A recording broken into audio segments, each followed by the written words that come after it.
Membeli baju bekas tengah menjadi tren di berbagai negara. Pilihan gaya hidup ini bukan sekadar menghemat pengeluaran, tapi juga bisa mengurangi limbah pakaian yang sulit terurai. Seperti di Indonesia, thrift shop yang menjual baju bekas berkualitas juga menjamur di Turki. Tingginya minat thrift shopping di Turki difasilitasi lewat İkinci El Festivali alias Festival Barang Bekas. Event pertengahan tahun ini berlokasi di kawasan Kilyos, kota Istanbul. Pakaian bekas yang dijual di sini, kondisinya masih bagus. Kalau beruntung, kalian bisa membeli pakaian branded atau karya desainer dengan harganya sangat miring. Fashion thrift di festival ini modelnya enggak ketinggalan zaman.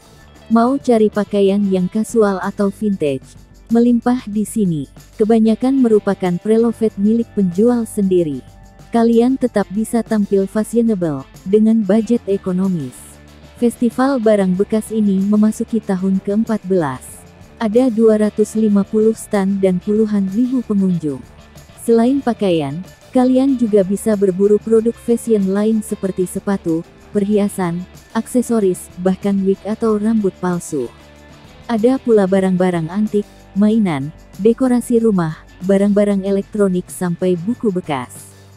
Harganya berkisar ribuan sampai ratusan ribu rupiah. Festival ini merupakan bentuk kontribusi pada lingkungan.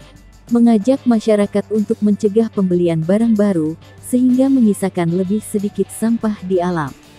Lewat pemakaian kembali, konsumen bisa berhemat.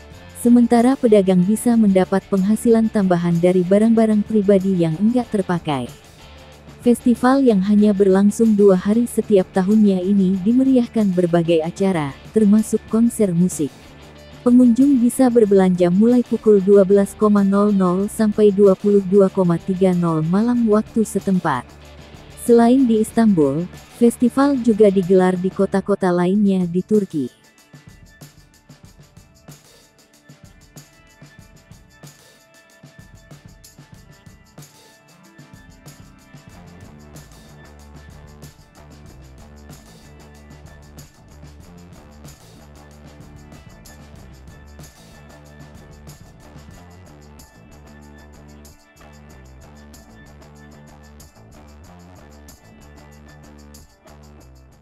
Hai pemirsa Sripopo TV, jangan lupa komen, like, dan subscribe, serta tonton terus berita-berita terupdate